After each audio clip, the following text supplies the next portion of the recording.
This is the first time that the South Carolina chapter is doing a virtual webinar to share some of our conservation projects.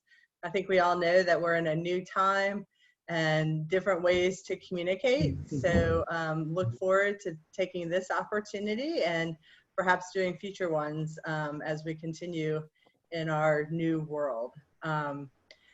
Before we get started, I just want to go over a couple of quick logistical components. First, we are going to place everybody on mute for the duration of the call so that we minimize the background noise. But that does not mean that we do not want this to be an interactive event. So what I'd love for folks to test right now is if you go down to your bottom of your screen, you may see a quick chat box symbol. If you click on that, it'll open up the opportunity for you to type a message. Emily's typed hello and welcome to everyone. If folks want to say hello or tell us what brought you here today, just to kind of kickstart the conversation and get a bit of a sense of how we can communicate even though we'll be on mute, welcome you to do that. Thanks, Dale. I like the TNC South Carolina is the best. This is also the place where throughout the presentation today, if you think of a question, feel free to put those into the chat. There are a couple of us that will be monitoring it, and we'll have a chance to respond to and answer any of your questions at the end of the session.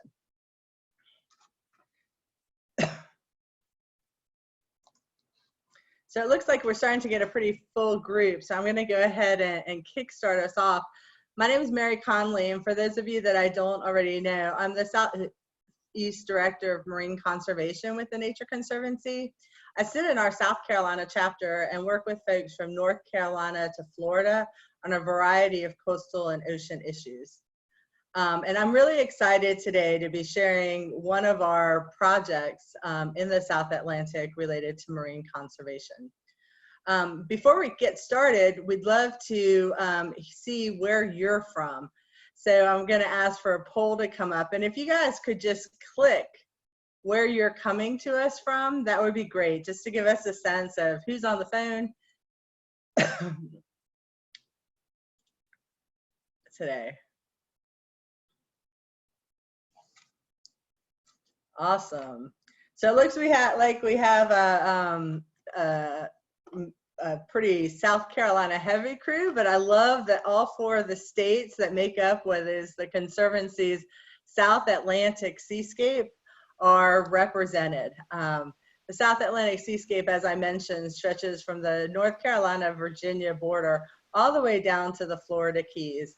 And what's really unique about this place is that there's a connection both in terms of the fish that we have, the waters that move from one place to another, and some of the hazards that we face, like hurricanes. And so the way the Nature Conservancy is set up is that we actually have a regional program that enables us to work across chapter boundaries on coastal and marine issues. The value of that is that it lets us think about where fish are moving to. It lets us understand the relationship between different habitats. And it lets us work with many of the federal and state agencies that have authority over more than one place. The Nature Conservancy has been working in the ocean for 15 years. We're celebrating our 15th anniversary. So woohoo to that, we're a teenager now. And as we do our work in the oceans, we've seen a real growth as we started working, you know, really in connection with the long history the Nature Conservancy has in land conservation along the coast, to moving into the water and thinking about the habitats and the species that live there. That led to our oyster conservation work that's been going on in South Carolina and beyond, our work on coastal resilience, valuing nature for the benefit of people as we look at storms and flooding, and then thinking about fisheries. Fisheries is actually part of our healthy oceans. If we want to have healthy oceans, we need to work with fisheries, because honestly, if we think about what's going on in our ocean environment, one of the primary uses is fisheries, and some of the main conservation partners that we can work with are fishermen, because the value of the fish is important to them so that they can continue to go out from either a commercial standpoint or a recreational. And the habitats that those fish use are critical to protect so that the fish will remain there, especially as we see some of the phases and changes that will come with climate. So as we've grown our marine conservation work in the Southeast over the last 15 years, we've really moved from near shore to offshore, and to thinking about some of these other user groups that are critical partners to bring improved science and collaboration to managing our health oceans in a way that they'll be able to remain healthy in the future, even as we face climate change and growing uses. So for today, I'm going to be turning the baton over to my colleague, Bob Crimian, who is the Southeast Ocean Conservation Specialist. He's going to provide a presentation on our fisheries work, and then we'll come back together and have a chance to talk a little bit about what questions you might have, and a little bit of a Q&A back and forth.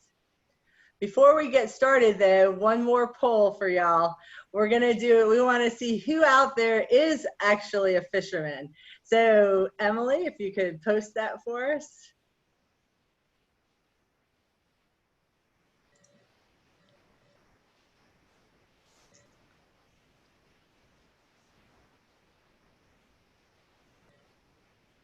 It's looking pretty close. So yeah, it looks like we're almost 50-50 here on folks who are out there on the water and catching those fish. So welcome to both sides, and glad you could join us today. And with that, I am going to stop sharing the poll and pass the baton over to Bob. So Bob, thank you for doing this, and welcome. Thank you. I'm grabbing the baton now.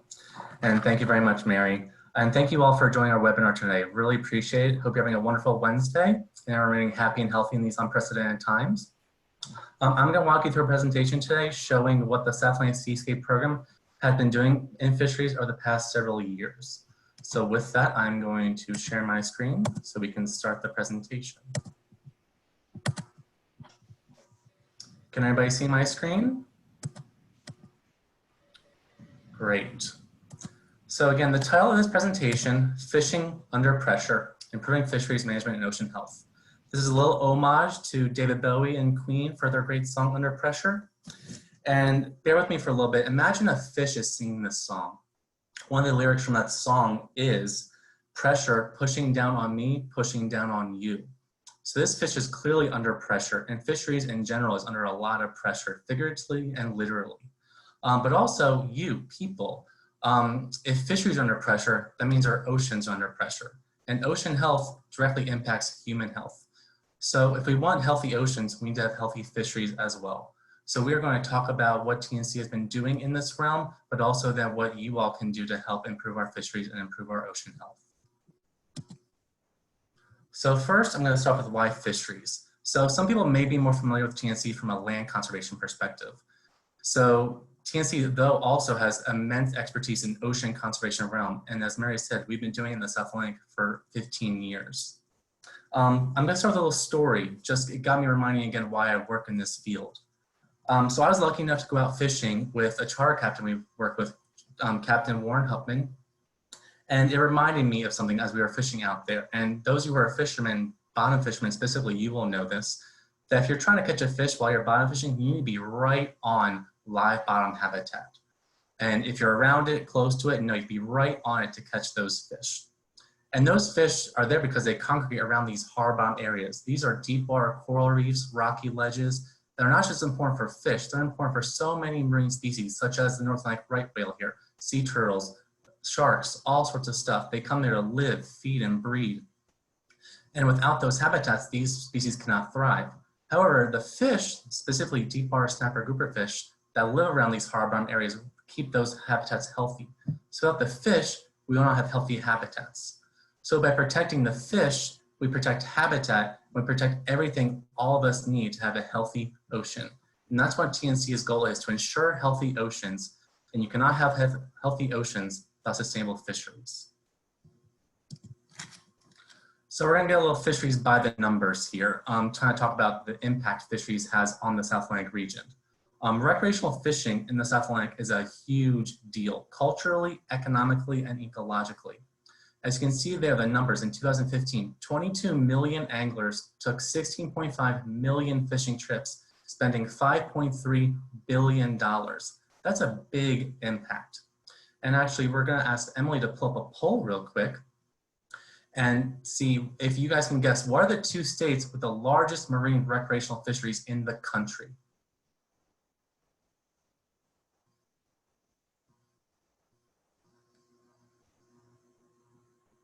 Well, we're going. We got some good guesses. Okay, and yes, most of the people have it. So it is Florida with the biggest, but followed by North Carolina.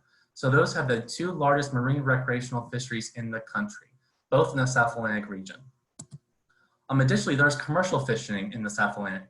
It's not as large as other parts of the country, but it's still a very important cultural part of our region that needs to be taken into consideration. So there are lots of threats to fisheries, but we're going to talk about 2 specifically for this presentation. First is data gaps. In the South Atlantic region, it is estimated that 68% of fish stocks are classified as data poor, which means that there is insufficient information to really do a good assessment of how healthy those fish populations are. And that's a very big deal as well, because again, if we don't know how healthy the fish are, we really don't know with true confidence how many fish we should be taking. Additionally, capacity. The ocean's a very big place and there's lots of fish in the ocean. So governments are stretched beyond their capacity to really manage them as effectively as they'd like to. With that provides the opportunity for others to come in to help solve this problem, such as the Nature Conservancy, but also fishermen specifically.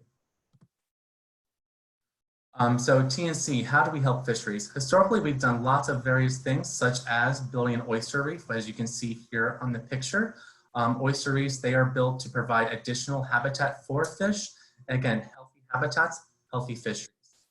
There's other various activities done, protecting live bottom habitats, working with fishermen to collect data, and working with programs to help input fishermen into those citizen science data programs specifically.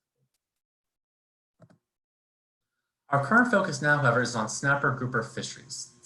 So we're going to take a little bit step back to say why we chose snapper grouper, and there's very good reasons for it.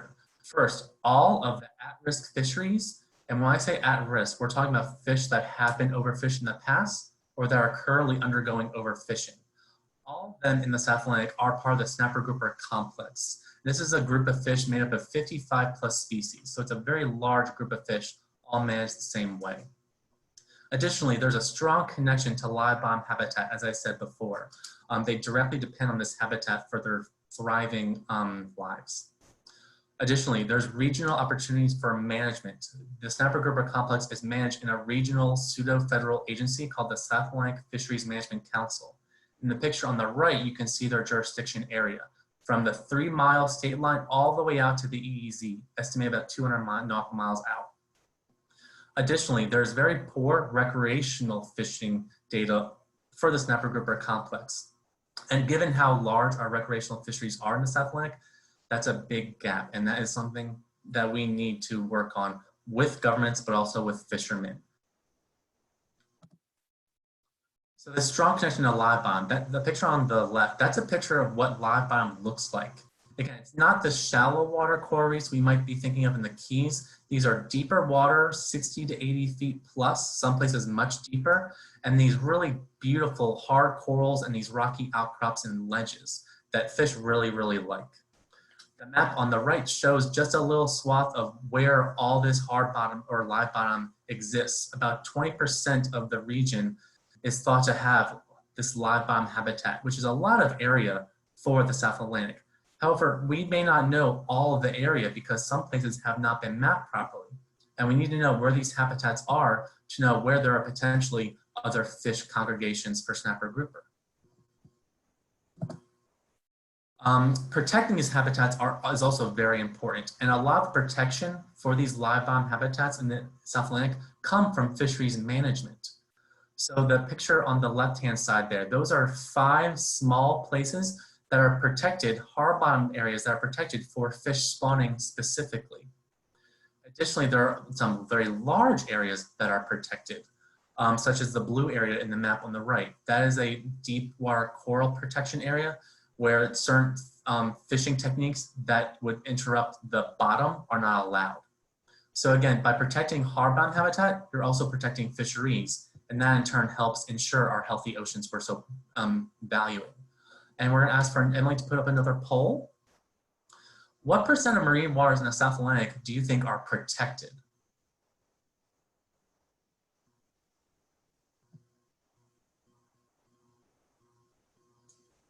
Well, we got definitely a favorite here. Again, most people said 4%, and that is accurate. Only 4% of the waters in the South Atlantic are protected. So there's a lot of area that could benefit from additional protection to help snapper grouper populations, but also hard bottom habitats. So working with recreational fishermen. Fishermen are out in the water more than anybody else. They have really the biggest gain in this, and they can be powerful conservation voices for us to work with. But it doesn't come always just nonchalantly. It requires a lot of trust building. Fishermen, they are very passionate about fishing and about their fishing spots, and think that could be infringing on their fishing abilities. So working with them on things they want to solve is a really good entry point for us to go into. And there are problems that both fishermen and fishery managers both agree on and want to solve. And some examples there you can see there. 2 I'm going to highlight in this presentation: high discard mortality, which I'll explain in the next slide, and large data gaps, as I mentioned before. There's a lot of data that needs to be collected to better manage our fisheries. So discard mortality. So we want to reduce that. And discard mortality is essentially fish that die when they are being released.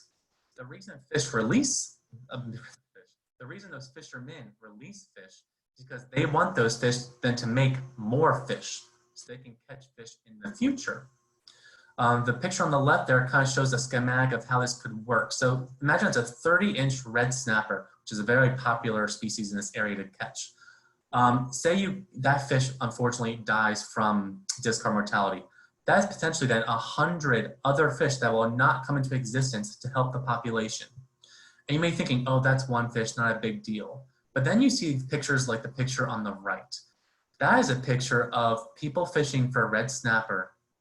And this image nobody wants to see at all. Hundreds of red snapper floating on the surface dying because they cannot get back down to the bottom.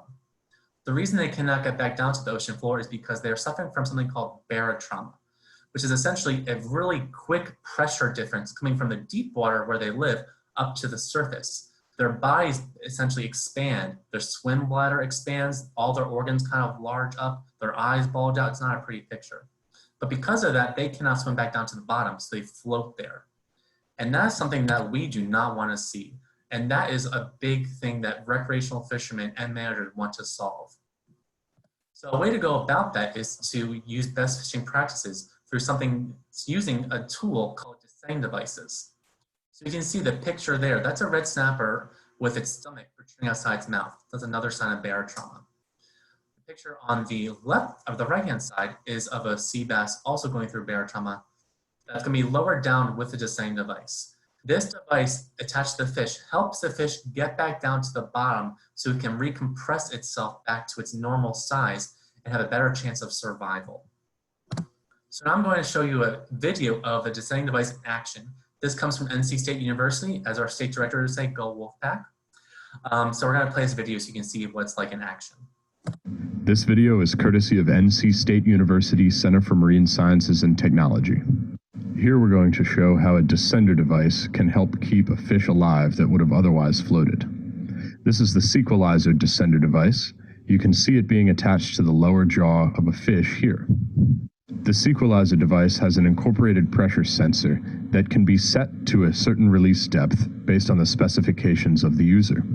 Notice in this clip that the gill plates of the fish are flared out and the mouth is wide open. These are signs of barotrauma, pressure-related injury that occur when a bottom fish is pulled to the surface during capture. Notice as the fish is descended, the gill plates recede, the mouth closes, and the fish begins swimming more actively. We caught this fish in approximately 215 feet of water off North Carolina, so we set the sequelizer device to release at 200 feet. When it reaches that depth, the jaws of the device pop open, and the fish is able to swim on its own. In this particular video, we sent the camera all the way to the seafloor, which you can now see entering the screen on the left. The fish we descended now enters the frame from above and swims back to the seafloor. Before descending, we tagged this fish with an acoustic transmitter that records depth and acceleration movements. We tagged this fish in May of 2018, and we tracked its movements all the way through October when we recovered our receivers. This red grouper survived being caught and released in 215 feet of water because of the use of a descender device.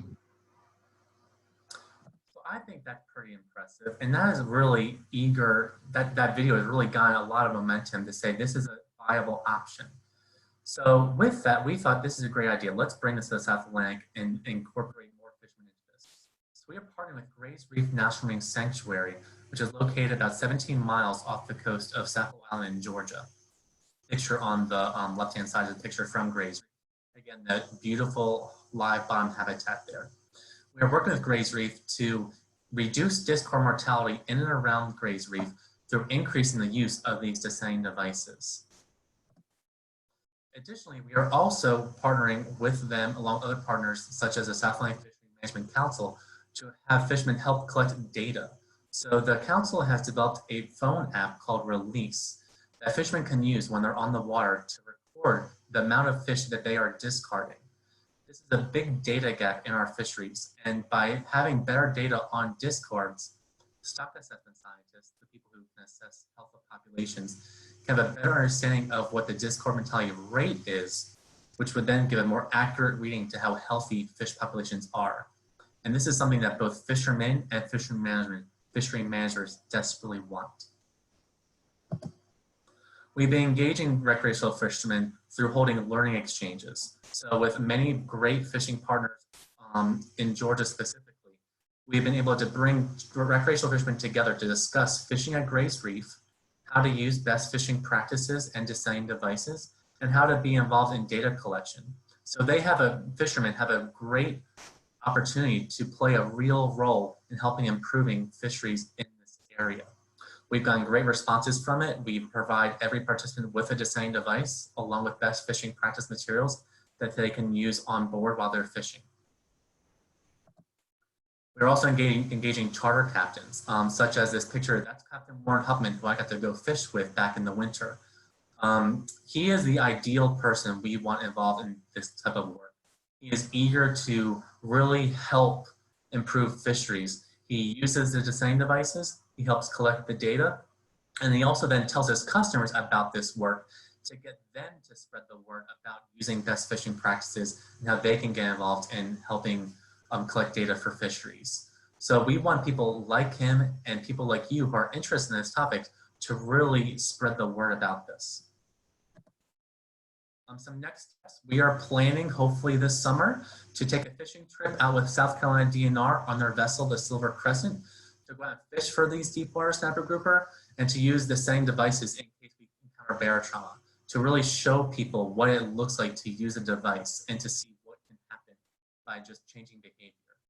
We're also being working with NOAA Fisheries and other partners to incorporate this data that has been collected into stock assessments to then have a better assessment of how healthy these populations are.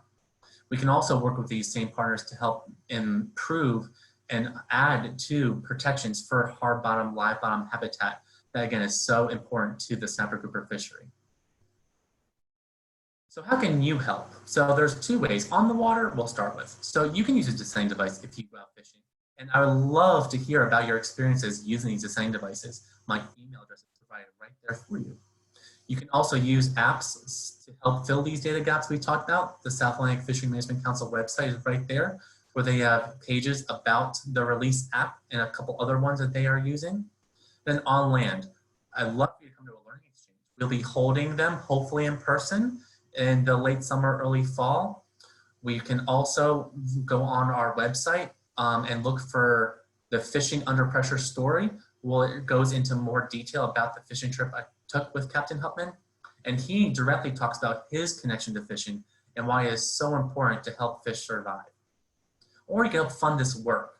Elizabeth Foster, her email is there. If you feel so apt to contribute to this work, we'd greatly appreciate it. But again, together, we can transform fisheries and ensure healthy oceans. So jump aboard, love to have you on the boat, and I'll happy to take any questions you guys have. So I'm gonna stop. Great. Thank you, Bob. Thanks so much for your presentation. And we did get a few questions that came in during the presentation. I'm also seeing a lot of hand claps going up on the screen. So cheers to that. I'll go ahead and answer some of the questions that have already come in. But if others would like to add questions, feel free to type them into the chat. We would welcome additional questions.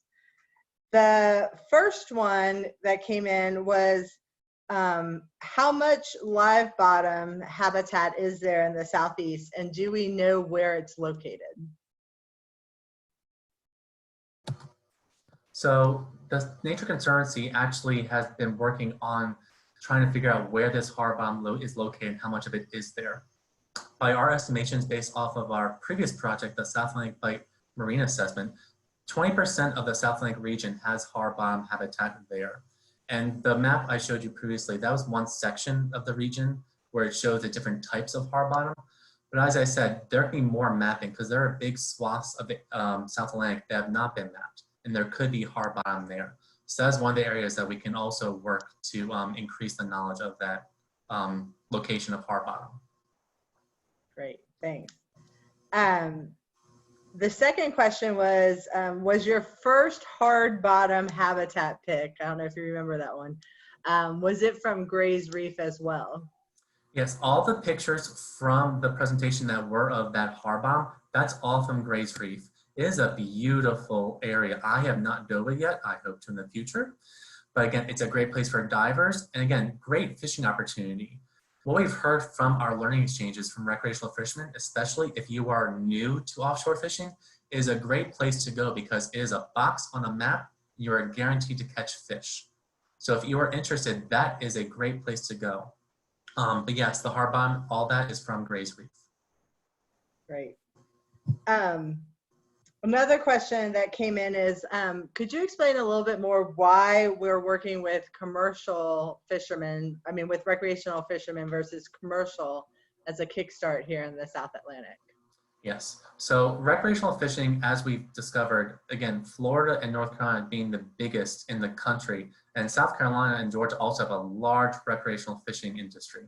So with that, the amount of data that is needed in recreational fisheries is much greater than commercial. Commercial fishermen are required to report their catch, their effort when they go out fishing, so there's more knowledge of commercial fisheries, whereas recreational fisheries is very large data gaps. And given the impact through just the sheer numbers of fishermen, recreational fishermen in the region, we figured that was the first place to start. We are definitely not alienating commercial fishermen, however. I still have many discussions with commercial fishermen about how they can be involved in this project as well through different means.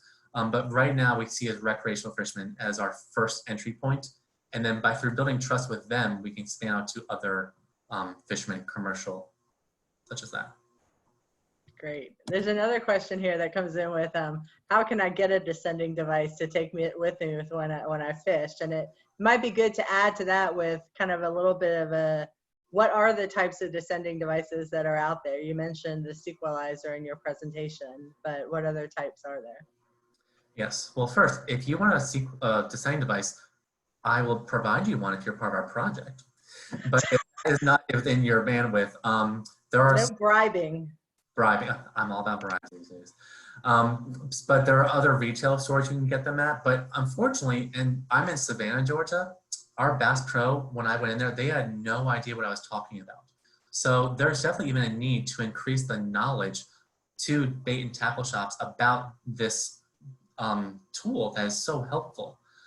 So online, you can get them. There's many different types of descending devices as well. The sequelizer was what we showed there, but there is multitude of ways. The sequelizer is really nice because it will automatically open once it hits a certain depth that you set it to. There's a pressure gauge in there that does that.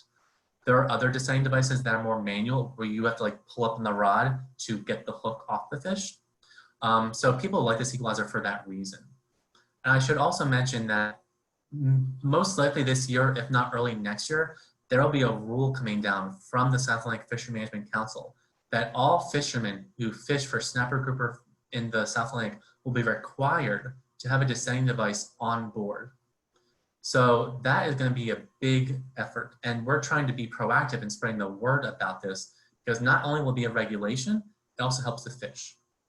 So we are trying to be proactive and get the word out that this is something that's coming down, and it is a change of behavior that is so worth it, and fishermen are recognizing that.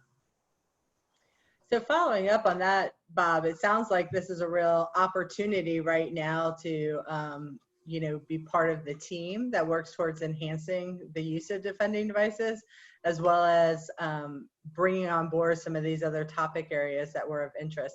What are the plans to expand out from or are there plans to expand out from the Gray's Reef project to other areas in the South Atlantic? Yes, so there are definitely plans for that. We have done some analysis on kind of where are fishing hotspots within the South Atlantic, specifically around snapper grouper fisheries. And again, coastal South Carolina, the Charleston area has a lot of charter captains and recreational fishermen, as well as Northeast Florida, so St. Augustine, Jacksonville area. So those could be next places we go with this. It will not be revolved around a sanctuary, but it will still be revolved around fishing for snapper grouper that are around hard bottom habitat. So that's one way we can go about this. Additionally, we could expand the Gray's Reef work beyond just Gray's Reef, but Georgia-wide. Our partners include Georgia Department of Natural Resources and the University of Georgia Marine Extension Georgia Sea Grant, which again is coastwide. So we could expand it to other areas in Georgia that are not around the sanctuary, which a lot of fishermen have been very interested in doing. And following up on that, one of the questions that came in is, I don't fish yet. What is the best way I can help with this issue until I start fishing? Well, reading up on the information is great. A knowledgeable fisherman is a good fisherman. So doing your homework beforehand, understanding how to best catch and release a fish, and that we do through our project, providing best fishing practices for these deepwater snapper grouper species. And then just meeting other fishermen, because again, I'm not on the water, much as I'd like to be, but the fishermen who are though, they are so knowledgeable and so eager to teach. They really are the teachers of the ocean and how to really provide this experience we're all looking for when we go out there. So I recommend joining your local fishing clubs, going to your local bait and tackle shops, and just asking questions. And again, I'm happy to answer some questions as well if you're interested. Another question is, is there like a handout or something, a mechanism that we could provide information on descending devices to local fish and tackle shops and getting them to start supporting stocking of these devices? Yeah, so that's actually in our plans. Is this summer I'll be visiting a lot of bait and tackle shops and talking about this tool, because this will be coming down. And I've talked to Bass Pro already. They are very eager. And again, if Bass Pro can get it, that's a huge big box store. So others will get on board with that. There are some materials that I can provide them. Additionally, we have the South Atlantic Fishery Management Council. It's actually created this online tutorial about best fishing practices and a whole section on descending devices, and shows how to use a device, why it is a useful tool, the expense of it. Again, if you get it from me, you can get it for free. But if you go to a bait and tackle shop store, you can get it for about $50, the sequelizer specifically. So yes, we have that as in our plans to get them more buy-in around this device. I should mention before descending, and some fishermen still do this, they did a thing called venting, which essentially you stick a hollow needle in the fish to deflate the swim bladder. Again, as Captain Hupman says, he's not a doctor, he's not into surgeries, I'm not either. Some people know how to do that properly. But as studies have shown, many recreational fishermen do not do it properly. They sometimes stick what they think is a swim bladder coming out of the mouth, it's actually the stomach. They stick just anywhere in the fish. It's like a little bit of a hacking movie, which is not great. So we don't want that. So essentially this descending device is a much more non-invasive way to get the fish back to the bottom, which is the goal. Great. And it sounds like there might be opportunity if people are aware of fish and tackle shops or fishing clubs that might be interested in this topic of contacting you as a means to maybe go out and do some outreach and further communication or find additional groups, especially if we're looking to do some expansion into other areas. Absolutely. If you have contacts in coastal South Carolina or Northeast Florida, love to hear them. I know a few, but again, more the merrier. Great. And that kind of gets at the last question that we have here. So if anyone has anything else, please ask it now so we don't miss out on this chance to get some feedback from Bob. But the last one was, how do you reach out to fishermen and how have you engaged them in this project? Well, I'll start with a little story. When I first started the Nature Conservancy about 6 years ago, I was working on another project that also involved recreational fishermen. And I was trying to go boat ramps, try to talk to them kind of as they're coming in and off the water. They weren't that interested, not surprisingly. So what I did actually was I sat up at a bar near a boat ramp and just talked the stuff with them. And again, it's a very lackadaisical way, but again, it builds trust. And that is the main message we really want, is building trust with fishermen. So as you build trust, they introduce you to people, and then you get to larger groups, and then eventually you make your way towards fishing clubs, towards larger groups of guys and gals who are out there fishing. And I always come at the into it with, hey, I know Jack, you guys are on the water, teach me what you know. And they are really all about teaching, and I'm a very willing participant in that. Coming in and also saying, here's what I can promise you, here's what I cannot promise you. That's an important distinction, because some people, especially historically, have promised things to fishermen that don't come to fruition, which leads to distrust. So we really want to make it clear, like, here's what we can provide you, here's how you can help, here's what the outcome we want, but it's not guaranteed. But as I always tell people, if you don't share your story can't be preserved. And that's what we really want. So that's one way to go about it. Lately, I've been really in this new virtual world. I've been trying to have virtual calls with fishing clubs and fishing members, which again is not as fun, but at least during the workday, we can crack open a beer and just talk. So that is also one way to go about it. But it's really just being a human and not being necessarily a conservationist or a scientist, and realizing that these fishermen are also conservationists, giving them the credit is due. Great. And do fishermen need licenses to fish? They do. So if you are fishing in marine waters, you need a fishing license. There are state licenses you can get. And then if you're fishing offshore and you are a charter captain, there are specific licenses you need for that. And then additionally, specific licenses for commercial fishermen. So yes, I recommend getting a license. They're usually very inexpensive, maybe $10, so not a lot of money. Yeah, and they also, a lot of the funding goes back to helping out with the management and conservation of the fishery. So it's an important connection in terms of how they support monitoring and doing the analysis and doing the fisheries work in our Department of Natural Resources, as well as places like NOAA. Yes. Well, it looks like that's the last of the questions. So Bob, thank you so much for being our, oh, we just got one. If you have, oh yes, so this is more of a feedback that if you go on a charter trip, so if you're getting chartered, you do not need to buy a full fishing license to go out on a charter. The charter captain covers your fishing for going out on the charter. That is correct. Yes, I should have mentioned that. Joy's just sharing with us some fishing knowledge, and that is very true. So thank you, Joy, for passing that along. And then David said that in Florida soon that you may, David Moss is our fishery staff working down in southern Florida, who's on the call, and he said that in Florida you will need a reef fish survey stamp to fish for bottom fish in state waters. Florida is a unique place in terms of the distance from shore that some of these live bottom habitats are located. So they're managed by both the state fishery as well as the federal fishery. So Well, great. Well, again, Bob, thank you so much for joining us. Thanks to everyone who participated. We really do welcome your feedback and thoughts and support for this work. We really feel that a healthy ocean depends upon having healthy fishermen, and just like our land work, that the people who make use of and see the value of the waters are the people who are great partners in ensuring conservation. So it's a chance for us really to work with folks to make for a healthy ocean in the future. There's one little survey before we jump off. We got some great goodbyes and hellos, and great to see Mark Robertson. Yes, great to see Mark. And hope you guys can join us again. Have a wonderful time. Stay safe and healthy. Thank you all so much.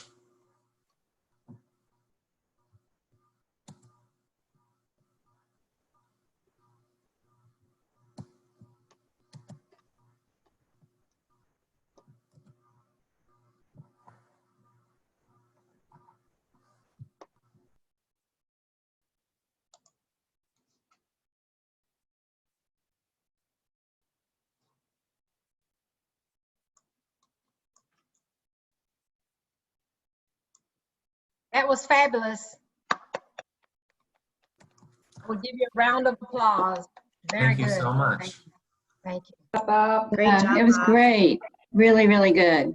Mary, Thank thank you. you Thank so you. much, Bob. Yeah. Thank you. Yeah, well, thanks. Thanks for joining us. Thanks for allowing us to be the. I feel like guinea pig isn't the right word since we're talking oceans, but. Great. And Jessica, before you leave, you had one more question, I think. I'm not sure if it was answered. Oh, I just typed it on very much the end. You could make a condition of getting the license, the states could, having one of these descending devices.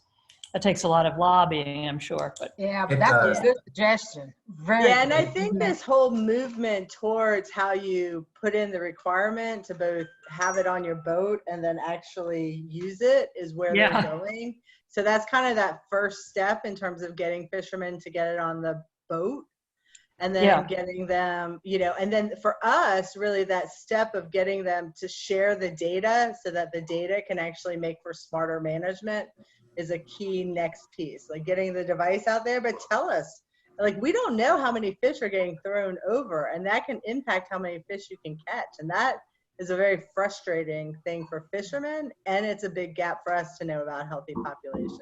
And then maybe you can get the fishermen to help with the lobbying to get that required as part of a Yeah. license rather That's than. what we're looking for. We're really looking for recreational fishing champions, because me saying it is not nearly as effective as a fisherman saying it. Working Yeah. to generate. So, well, great. you. Well, so wonderful to have you join us, Jessica. Good to see you. Well, it's good to see all of you. Good to see you. Fascinating. Jessica, Thank you how are all for all you're doing. How are you Thank doing, you. Jessica? Doing well. We're kayaking all the time and walking. We're in a huge place with no people, so it's perfect. How are you all? Are you here in South Carolina or California? Yeah, we stayed in South Carolina. It seemed too dangerous to fly back to California. Right. Go through all the airports and all the planes. So we're here Yeah. for I don't know how long. Yeah. How are all you doing? Sherry, I'm really sorry to hear about your dad. That was terrible. I know. I think she might have left the call. Okay. Yeah. Okay. We'll let her know you mentioned that. I think we're all pretty good, just working from home and, hanging in there. I'll have a moment every now and then. It's weird how you just all of a sudden go, oh, okay, I'm back together now. It's I had a bit of a I really just, woo, gotta get out of here. Gotta get out of here. I had one of those Back to yesterday, work. Dave. Yeah. Just, I feel you on that. Yesterday afternoon, I was like, ah! And I was like, all right. yeah. And so then you scheduled a yoga class for all of us right after that, right? I did schedule, Yeah. then I did schedule like a yoga class for y'all. Good. And I hope to get to that. so I've been balanced between doing the yoga and then doing my backyard, which is kind of meditative, kind of putting in a whole new stone patio. So I'm having to like lay rocks down, and it's very meditative. So that's another really. Elizabeth, if Yeah. we wanted to give money for the fisher, the fisheries, Would that come out of what we were donating each year and we could designate it, or we just everything we donate each year goes to operations for South Carolina? Would it be a separate amount? How would you work that? Or do you not know? Well, I think the commitments for the campaign that have come in on your pledge agreement list that it's for general operating. Okay. So Good. that, that's how those have been booked. But, Okay. otherwise it would go to the South Atlantic Whole System, which is great. Okay. Also do fundraising for that to keep that program going. So we'd love support there too. Thank you. All right. Noisy, Lair. I came into the office today and I've really only left my neighborhood maybe like 4 times. I haven't really left very much. And it really felt like just any other day, there were like a million cars on the road, Yeah. like all the stores are open. I'm just like, I don't know, it just felt weird to me, like premature opening, It's been like that. The 1 or 2 times, the only place I've been is a grocery store. And I'm going, what the hell are you people doing out here? It's Highway 17 is still crowded. I'm like, are y'all really going to work or what's going on? I came right on back because I'm thinking y'all was just spreading germs, spreading viruses. So I'm gonna tell on back home. It's so weird. Yeah. And Georgia's been like that too. And the beaches Really? this weekend were so crowded. And I was just like, oh no. And then a lot of people were not even from Georgia, which was also more frustrating. Well, So- Bob, are y'all's beaches closed or like ours no, are? ma'am. They Not are at open. all. We are Oh open yeah, for you got business Governor as our, Kemp keeping everything open there in Georgia. that's what he thinks is best. So Good luck. Right. I've been going to the park right by my house and the grocery store, and that is it. So it's been an Good. interesting few weeks. Yeah. Good. Good And to it, see you. I do think it's ticked up a little bit just based on like the number of cars in my neighborhood that are leaving and going out more than they were. I Mhm. think this, slight reduction has led a whole series of people to be like, all right, well, let's go. Yeah. Zelma went shopping today at Bilo, and she said nobody's wearing gloves, nobody's wearing masks, they're not doing social distancing. It's awful. Wow. That's what Well, Lowe's I've was got 2 like on beautiful Saturday. handmade masks, so I've got that covered. Good. Good. Well, Well, great to see everybody. Thank you. yeah, good to It's see great you. to see everybody. Y'all Yeah. did a great job. Yeah, thanks Emily and Bee for your behind the scenes work. It was really smooth. Yeah. Yeah. Yes, thank you so much. I love the way you could put surveys up. Yeah, this is it was only a so couple times. interactive Yeah. and Really Yeah, good. was it fun to, I would think, I can't do the polls, but I Yeah. mean, was it fun for people to do the polls? Just Yeah. from the, like, I user think it perspective? kept things like you weren't just listening to somebody talk the whole time. It just kept things moving and interactive. I thought it was great. I think Easy I like it. too. Please always keep them easy like that so that we can just put our opinion in and what, thank you. Yeah, Easy and just the right amount of them. We're not gonna yeah, good. we're not gonna make you spell out the scientific name of the red snapper or anything. Yeah, we won't do that. no. Could you guys hear the video okay? Yes. Good. Wolfpack, that's right. We couldn't hear it. Bob, your audio was getting, for me, it was getting quiet and then louder and then quiet and then louder. Me too. At the end. It would Oh. fade out a little bit and you weren't moving around or anything. I don't know what would have caused that. It And didn't Mary start did that way. also a bit for mine.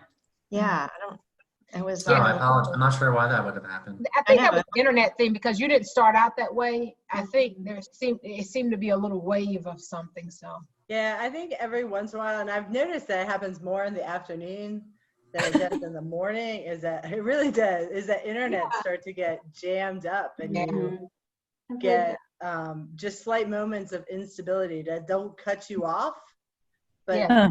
it just doesn't have quite the same amount of right. power.